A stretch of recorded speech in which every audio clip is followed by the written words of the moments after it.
Olá, gente querida, que está sempre conosco neste momento Lobo da Costa, que é um momento muito especial para nós, quando a gente dialoga com vocês. Isso é muito legal. Então, no episódio de hoje, vamos novamente conversar com vocês e vamos conversar sobre um aspecto um pouco diferente das entrevistas. Nós vamos falar sobre quem? Sobre ela, a Elvira, Saturnina Elvira de Arruda. Esta que nós recebemos o novo retrato da Elvira. E de quem que nós recebemos esse novo retrato? É claro, só poderia ser do nosso querido amigo Mário Campelo. Ele disse que aquele outro retrato era uma Elvira mais jovem, menos preparada para o mundo, etc. E que aqui a nossa Elvira já estaria com 22 anos, já mais crescida, já uma mulher bonita, como a gente pode ver. Então, seja bem-vinda, Elvira, no nosso Momento Lobo da Costa. E hoje vamos falar sobre quem? Sobre a Saturnina Elvira de Arruda. Mas para conversarmos sobre a Saturnina Elvira de Arruda, nós precisamos também colocar algumas coisas sobre o nosso Francisco Lobo da Costa. Porque vocês já devem saber, o Francisco e a Elvira se amavam, né, quando eles eram jovens e se amaram até, vamos dizer, pela eternidade.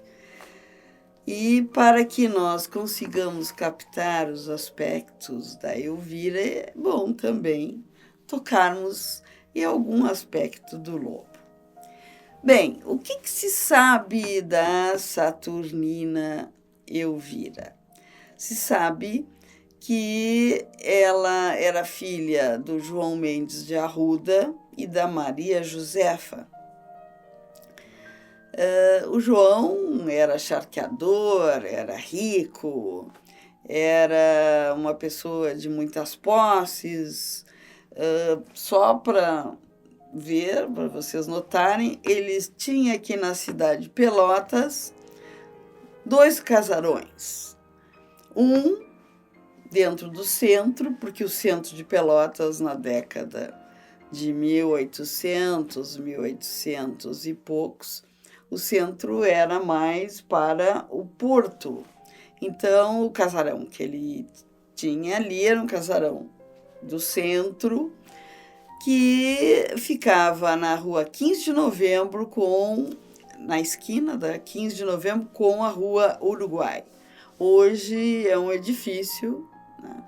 Já demoliram há muito tempo, mas nós temos algumas fotos desse casarão e nós vamos colocar para vocês, para olharem. O outro casarão era um sobrado, como assim mesmo ele falava, mas era um sobrado de veraneio. E como de veraneio? Em Pelotas, no Laranjal? Não, Laranjal nessa época nem existia. O veraneio é com relação aqui perto, né, ali perto do Ifisul, havia o casarão, que era o sobrado de veraneio do João Mendes de Arruda e a sua família. Por quê? Eles veraneavam ali porque havia uma praia, especialmente naquela região da Saldanha Marinho. Ali há uma ponte seca, que a gente sabe até hoje.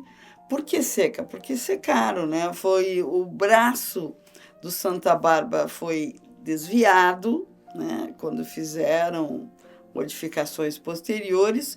Então, ali onde era onde é a Receita Federal e a Praça Saldanha Marinho, tudo ali era uma praia.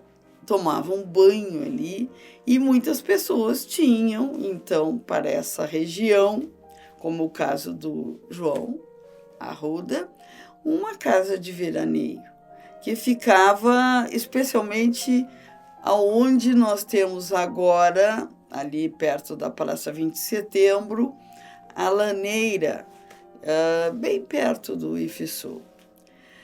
Bem, esta praia, o Francisco já fala nela em quem puder ler, e quem puder ler pode ver isso aí na Espinhos d'Alma, que é o romance do nosso Francisco. O romance se passa nesta praia, onde o protagonista, com seu cachorro, salva a menina que está entrando na praia e que cai num buraco dessa praia.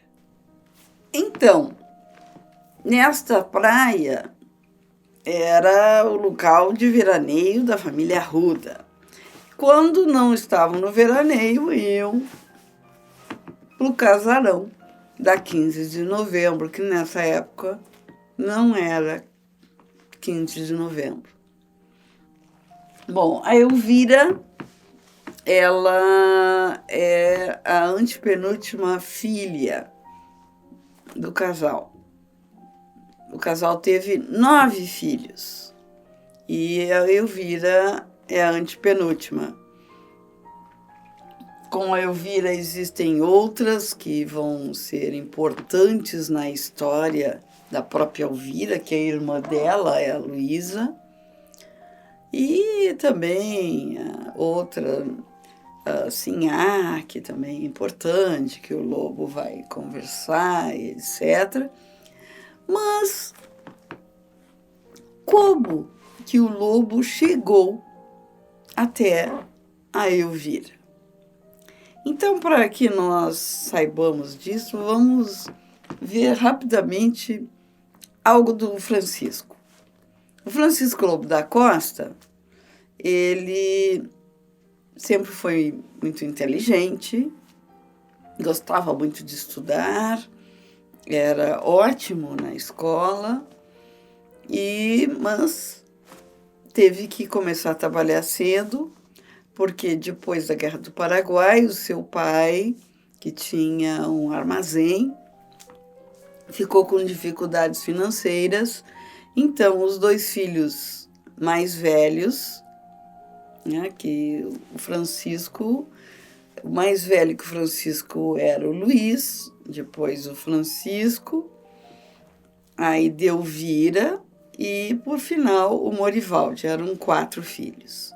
Então, o Francisco e o Luiz tiveram de trabalhar, e ele foi trabalhar num cartório, ele foi trabalhar bastante, e depois enveredou para o lado do jornalismo, que ele gostava bastante. Ele escrevia textos maravilhosos já nessa época, desde os 12 anos que publicava, e foi assim que, com 18 anos, ele já estava trabalhando em vários jornais de Pelotas e também até de Rio Grande, e ele conhece a família Melo, que é uma família de Rio Grande, e conhece 2 moças muito prendadas e também poetisas, que eram os nomes delas: Revocata Heloísa Melo e Julieta de Melo Monteiro. A Julieta já era casada inclusive com um poeta lusitano. Então, Francisco, conhecendo em Rio Grande, que ele trabalhava no jornal, etc., ele faz amizade com essa família que passam a gostar muito dele, e ele é considerado, numa declaração tanto da Revocata quanto da Julieta, como um rapaz muito prendado, bonito, charmoso, inteligente. Bom, para dizer bem o que elas disseram do nosso Francisco, eu vou ler o que foi transcrito da própria escrita da Revocata e da Julieta. Então, a Revocata e a Julieta disseram que quem o visse na melhor estação da mocidade, como elas viram, tão cheio de atrativos, merecendo todas as honras da natureza, bonito, elegante, impondo-se à simpatia pública pelos seus grandes talentos, pela sua gentileza de trato, pelo seu todo correto e insinuante ser, iria predizer-lhe uma vida banhada de todos os gostos, de todas as felicidades. Então, isso foi o que a nossa Revocata e a própria Julieta disseram do Francisco. Eu já estudando, vou sair um pouquinho da nossa trajetória, eu estudando a Revocata e vendo os poemas dela, a amizade que ela tinha e nutria pelo nosso Francisco, me parece que ela era uma moça apaixonada pelo Francisco Lobo da Costa. Mas, na realidade, o que se sabe, eles eram apenas amigos. Bom, então eu quis dizer isso para situar como é que o nosso Francisco era aos seus 18 anos. Tá bonito, charmoso, eloquente. E se sabe até que ele tocava piano e, ao tocar o piano, ele inclusive declamava uma das suas lindas poesias que ele fazia na hora ou então que a preparava anteriormente. Bem, então, nosso Francisco viveu um tempo lá em Rio Grande, na família Melo, e depois, né, veio para Pelotas trabalhar no Diário de Pelotas, onde conheceu o Fernando Osório, que estava chegando, formado em Direito, e que estava chegando em Pelotas, e se tornou grande amigo do Fernando Osório e de todos aqueles que estavam no jornal e contribuíam para esse jornal, que era o Diário de Pelotas, que era um jornal mais liberal. O Francisco ali vai conhecer o Saturnino Epaminondas de Arruda. Quem é o Saturnino? O Saturnino é um dos irmãos da nossa querida Elvira, que também é saturnina, né? E conhecendo este irmão, e o irmão achando um lobo excelente, que falava muito bem, que declamava, que tinha ótimo texto, enfim, o levou para a família Arruda, para os saraus que a família Arruda, como uma família bem rica, abastada, etc., fazia, né? E fazia até com uma certa frequência esses saraus. E por isso que nós, no Instituto Francisco Lobo da Costa, fazemos os saraus. O que é o sarau? É uma pequena festa onde há música, e parece que quem tocava piano era o próprio Francisco.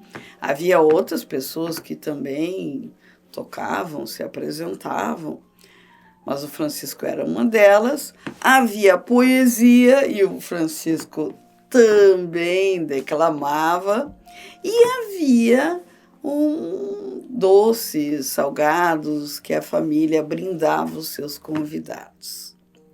Então, esse é o sarau que a gente faz. E aqui eu vou dizer que o nosso próximo sarau será no dia 28 de agosto, lá na Félix da Cunha, quase esquina Argolo, como eu já falei no outro episódio. E nossa entrada não é franca, ninguém precisa pagar nada, e lá haverá isso que era o próprio sarau de antigamente. Haverá música, poesia e uma confraternização com salgadinhos e etc. Se vocês não conhecem, apareçam lá no dia 28, a partir das 19h30. A entrada é franca. Mas seguindo, então, com o nosso Francisco e com o sarau. Foi nesse sarau, um dos vários saraus que aconteciam na família Arruda, que o Francisco conheceu a Elvira. A Elvira era uma moça tímida, bonita, e quando ele a conheceu, ela era praticamente uma criança, né? Porque eles têm diferença de 8 anos. A Elvira nasceu em 1861, e o nosso Lobo nasceu em 1853. Então, a diferença da Elvira pro Lobo são 8 anos, né? O Lobo, quando tinha 8 anos, foi o nascimento da Elvira. Então, ele com 18 anos, né? Aí ele a conheceu e ela estava com seus 10, né? Para essa época, os 10 anos, a menina já podia até casar em outras épocas, e inclusive nesse século XIX, poderiam casar até. Mas ela era muito inocente, muito tímida. Se conheceram ali nos saraus da família, foram se conhecendo, e a partir daí surgiu, né, não só supostamente não nessa idade de 10 anos, mas com mais idade, surgiu um romance, porque os dois se apaixonaram e se encontravam nos saraus, ou também passeavam no sobrado de veraneio, que tinha lindas árvores, flores, etc., ou até na própria casa do centro da família Arruda, da Elvira. Lá ele também frequentava. Então, foram vários anos de conhecimento.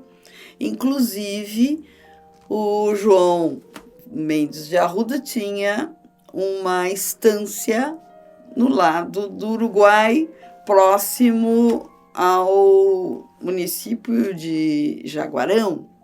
Essa estância da família Arruda, especialmente do João e da Maria Josefa, se chamava de Molhos, né? E era do lado uruguaio, e lá eles convidavam as pessoas mais próximas, mais amigas, para passarem uma temporada com eles lá. E o nosso Francisco certamente era convidado e ia. Bem, o Francisco já nutria esse amor pela Elvira e era correspondido por ela. Isso já estavam vários anos assim. Até que o Francisco notou que, especialmente o pai da Elvira, gostava muito dele, mas como poeta, como aquele que tocava, que enfeitava suas festas, etc., mas como um futuro genro, o João Mendes da Arruda não o queria. E isso ele começou a sentir. Aí ele pensou, nosso Francisco, que para poder viver com ela, casar-se com ela, ele teria que dar a ela um status social, uma vida financeira tranquila. E para que isso acontecesse, ele como jornalista e etc., não seria possível. Então ele resolve ir para São Paulo e cursar Direito. Com o Direito, já que 3 dos irmãos da Elvira eram formados em Direito, e também o Fernando Osório e toda essa turma da sociedade geralmente se formava em Direito. Então, o Francisco quer fazer isso. E ele vai. Ele vai, então, para São Paulo, estudar, concluir, né, todos o curso preparatório para o ingresso ao curso propriamente dito de Direito. Lá, ele se encontra com vários estudantes e os estudantes faziam brincadeiras, estavam assim, noitadas, inclusive levavam o Francisco também. O Francisco fazia alguns ardis para não dizer que ele estava toda noite fora, toda madrugada. Então, o que ele fazia? Ele morava numa casa que era recomendada pelo tio do Francisco. E o senhor da casa cuidava para ver se ele estava no quarto estudando, etc., mas não entrava no quarto. Então, Francisco colocava um monte de travesseiros para dizer que ele estava ali, né? E aquela imagem, através da luz, né, não deixava ele ver que não era o Francisco, mas ele já achava que fosse então. Então, ele saía e voltava mais cedo para casa, ou melhor, muito tarde da noite, e esse senhor nunca descobriu. Então é assim que o Francisco vai ter um contato com a bebida alcoólica, porque todos aqueles seus colegas bebiam. E os poetas da época realmente bebiam bastante. Então, o Francisco, infelizmente, ele vai, como ele não tinha esse costume, esse hábito de bebida, era um rapaz calmo, tranquilo, não bebia, tal, ele vai entrar em coma alcoólica, se sente muito mal, né? E vai ter que voltar para Pelotas. Aí ele quer voltar, ele não quer ficar lá. Então ele abandona o curso, que nem outros poetas já o fizeram antes, como é o caso do próprio Castro Alves, né? Castro Alves foi para o direito e abandonou o curso. Então o nosso Francisco seguiu a mesma trilha dos poetas da sua época. Então o Lobo retorna, quer retornar para Pelotas, passa lá por Santa Catarina, vê o seu tio, ele é empregado, ele fica como chefe de gabinete de um importante político, que naquela época era um estilo governador. Ele cumpre o seu tempo, mas fica uns meio ano lá e retorna para Pelotas. Retorna para cá, onde reassume as suas funções nos vários jornais que ele trabalhava. E, claro, ele retorna também para a nossa querida Elvira.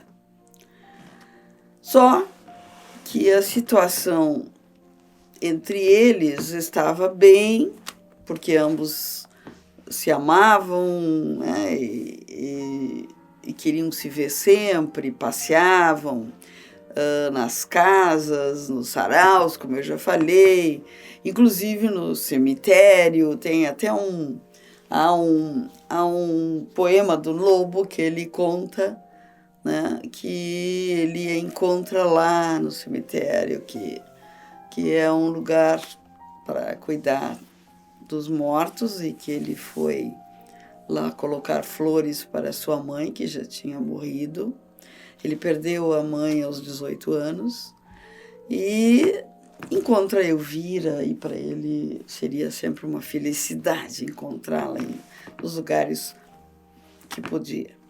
Mas a família da Elvira já não está com esse sentido de querer deixar que o nosso Francisco, que agora veio sem curso, né, apenas como jornalista, poeta, o próprio João Mendes de Arruda, que é o pai da Elvira, não suportava pessoas que fumassem, que bebessem, né, que, enfim, que não tivessem um status social.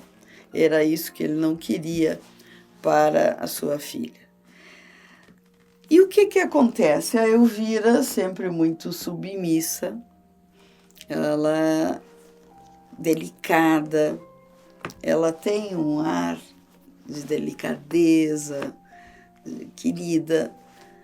Ela nunca quis magoar o nosso Francisco, mas o seu pai, que era mais forte, forçou-a a não ver mais o Francisco. Então, ela foi proibida de se encontrar com Francisco, porque ela realmente se encontrava em diversos lugares. Foi proibida disto. E o que fez a família? Arranjou um noivo para Elvira. Um noivo que era um charqueador, que poderia dar a ela o status que a família queria que ela tivesse. Ela não queria isso, mas ela não teve voz ativa com seu pai e se submeteu ao que o pai decidiu. E houve, né, o tal noivado com um rico charqueador que ela nem conhecia, que foi conhecer no dia. E para esse noivado, que foi no casarão da Rua 15 com o Uruguai, o Francisco foi convidado, claro. Eles gostavam de convidar o Francisco para os saraus também. Só não queriam que ele falasse com a Elvira, só não queriam que se relacionasse com a sua filha. Então, Francisco foi, e muito magoado e triste, e declama aí aquele lindo poema que ele compôs para essa ocasião, que é Vingança. Então, o início do poema já diz: que penso eu, que tenho eu desejos de vingança. Então, ele vai, e a Elvira, que fica tão magoada com esse poema, que ele diz no refrão: o ídolo que adorei reduzo a cinzas, e sobre as cinzas me coloco em pé. E mais tarde ele vai dizer que ele não suporta a traição, que só morto ele a perdoaria. E ela desmaia. E esse noivado acaba ali. Ela desmaia, depois a festa repercute em toda a Zona Sul. Inclusive, eu tive vários comentários sobre as festas do noivado da Elvira, lá em Arroio Grande, que os avós, os bisavós tinham vindo à festa da Elvira, e que foi algo comentado em todos os lugares, né, que o Francisco declama e ela desfalece, né, desmaia, e nunca mais ela quis noivar. E ele também ficou muito chateado e com isso também não voltaram a se encontrar. Ele escrevia algumas obras para a nossa Elvira, e ela tinha como confidente a sua irmã mais velha, que era a Luísa. E é desta época que o Francisco de Paula Pires, que era amigo do nosso Lobo da Costa e trabalhava com o irmão do Lobo da Costa lá na Biblioteca Pública, rompe com o Francisco, porque ele queria se casar com a Luísa, e ele trabalhava, era professor também, e trabalhava na biblioteca, e não podia deixar que a amizade com o Francisco contaminasse o seu relacionamento com o pai da Elvira. Então, ele rompe formalmente com o nosso Francisco e, só dizendo, ele se casa realmente com a Luísa anos depois. A nossa Elvira, que tinha como confidente a Luísa, depois que isso aconteceu, ela não queria mais saber de ninguém, só queria morrer, né? E, se sabe, ela tomava banhos de chuva para que pegasse alguma coisa, tuberculose, pneumonia, e ela realmente pega. E ela vem a falecer no dia 4 de janeiro de 1883. Bom, mas para o Lobo isso vai ser algo tenebroso, que a sua amada venha a morrer. Apesar do nosso Francisco já ter ido para Jaguarão, trabalhado nos jornais, ter tido um caso com uma moça que era ainda menor de idade, 17 anos, casou com ela para honrá-la e não ficou casado com ela. Ficou 2 meses e já saiu da casa e foi morar com um amigo dele, com o Salles. E do Salles ele resolveu aí viajar, foi para Porto Alegre, isso tudo antes da morte da Elvira. Porque a Elvira morreu em 83 e esse casamento ocorreu em 79, né, em 1879. E depois ele vai para Porto Alegre e lá começa a beber, né? E passa até uma parte assim de muita dificuldade financeira e volta para Pelotas. Voltando para Pelotas, nessa época de 1883, ele realmente vai passar muito mal, porque ele não esperava que ela falecesse. E ele vai, infelizmente, beber. E beber mais, porque até antes ele estava bebendo só à noite, como com seus amigos, etc. A partir da morte da Elvira, ele passa a beber sozinho. Ele não tem muita vontade até de viver, né? Mas sabe que tem que continuar vivendo, porque ele é cristão, católico, e continua, apesar de ter perdido o seu grande amor.